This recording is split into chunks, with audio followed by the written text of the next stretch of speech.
Tuhan, pada kesempatan ini saya sedang berada dalam wilayah Danau Toba. Kita lihat betapa indahnya Danau Toba ini, dan ada Pulau Samosir di tengah sana.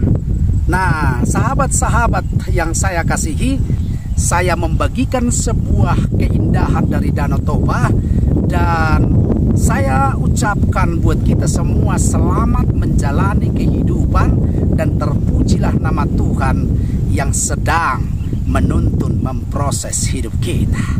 Nah, selanjutnya kalau kita lihat di arah ujung saya, di ujung sana, di sana ada Tanjung Unta.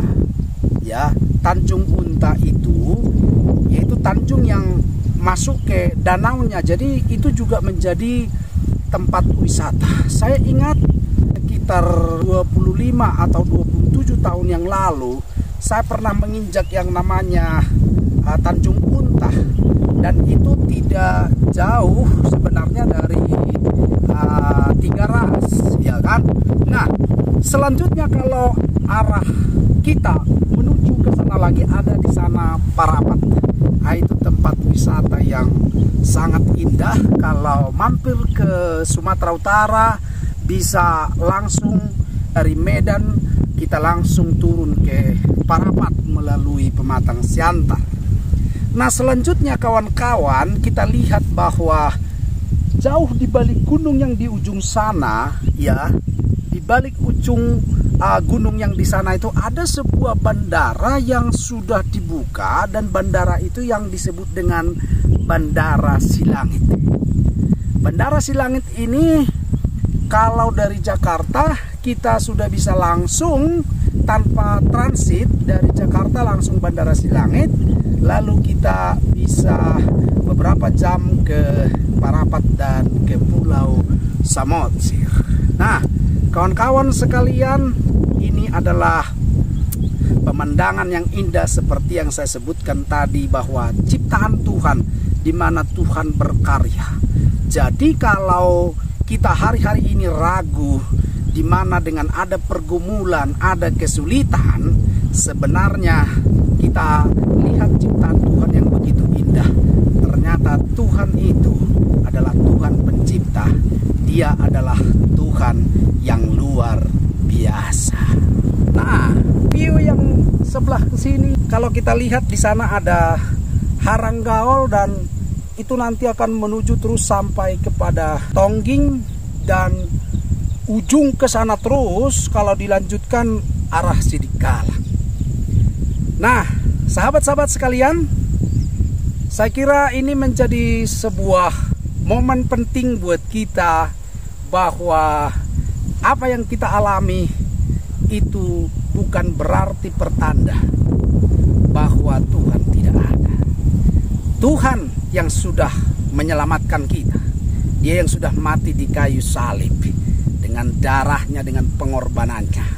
Setiap kita diselamatkan ketika kita percaya Tuhan dan kita bertobat, berbalik dari jalan-jalan yang salah. Dengar sahabat, bahwa bersama dengan alam yang indah ini, satu saat kita punya pengharapan, yaitu pengharapan yang kekal, sorga yang Tuhan sudah siapkan bagi kita. Perbandingannya, bahwa danau seindah Danau Toba ini tidak dapat dibandingkan dengan tempat yang Tuhan sudah siapkan. Tetap semangat kawan-kawan, apapun pergumulanmu, apapun kesulitanmu, Tuhan tahu, Tuhan tolong, dan Dia akan menolong tepat pada waktunya. Nah, tema hari ini yang mau dibahas, hidup ini hanya sementara. Hidup ini hanya sementara. Dalam Pengkhotbah 3 ayat 12 sampai 14, aku tahu bahwa untuk mereka tak ada yang lebih baik daripada bersuka-suka dan menikmati kesenangan dalam hidup mereka, dan bahwa setiap orang dapat makan, minum, dan menikmati kesenangan dalam segala jerih payahnya itu juga adalah pemberian Allah. Nah, saudara-saudara sekalian, karena semua yang ada dalam bumi ini adalah pemberian Allah, maka ada beberapa hal yang perlu kita perhatikan. Yang pertama, sadarilah bahwa hidup ini penuh perubahan. Hidup ini penuh perubahan.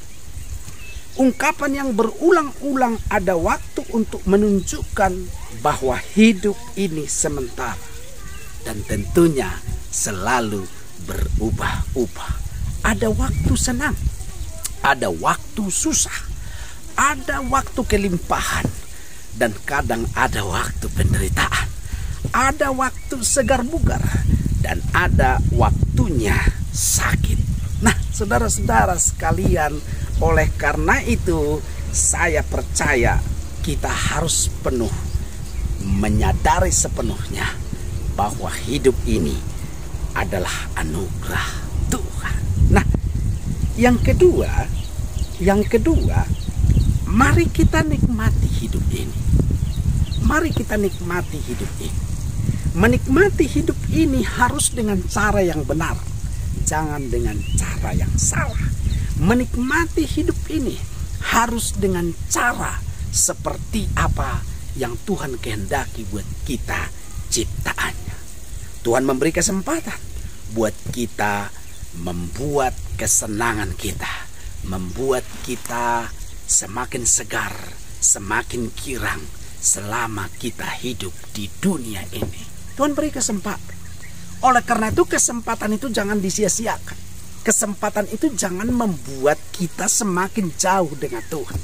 Dengar, saudara-saudara, apabila kesempatan itu membuat kita semakin jauh dengan Tuhan, melakukan hal-hal yang jahat, melakukan hal-hal yang tidak berkenan, justru itu adalah sebuah malapetaka. Tapi Tuhan izinkan buat kita diberikan kesempatan untuk kita boleh menikmati anugerah Tuhan. Nah, yang ketiga, takutlah akan Tuhan. Kita tahu takut akan Tuhan itu sangat penting sekali. Tuhan memberikan kesempatan buat kita dan Tuhan sudah menaruh hasrat kepada manusia untuk mencari hal-hal yang kekal. Tuhan memberikan hasrat. Tuhan memberikan dalam hati kita sebuah ruangan yang kosong. Kalau tanpa diisi oleh damai Tuhan, tanpa diisi oleh kasih Tuhan, tanpa diisi oleh roh Tuhan, maka hidup kita sebenarnya terasa hampa. Nah, karena itu kita harus belajar takut akan Tuhan.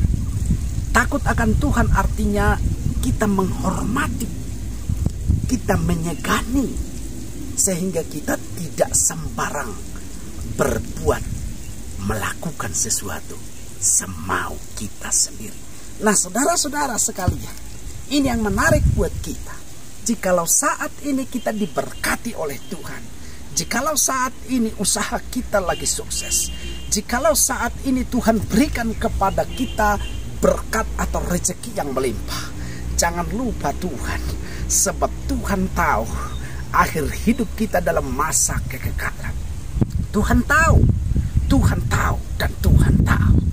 Jadi kehidupan kita dalam situasi apapun, situasi sedang senang, situasi sedang berjuang, dalam situasi sedang apapun yang kita alami, mari tetap takut akan Tuhan. Jangan tinggalkan Tuhan, sebab jikalau Tuhan ditinggalkan, maka Tuhan pun bisa tinggalkan saudara. Saudara-saudara sekalian, saya sebagai hamba Tuhan menyampaikan pesan ini buat kita semua. Semoga damai sejahtera Tuhan menyertai kita dimanapun berada.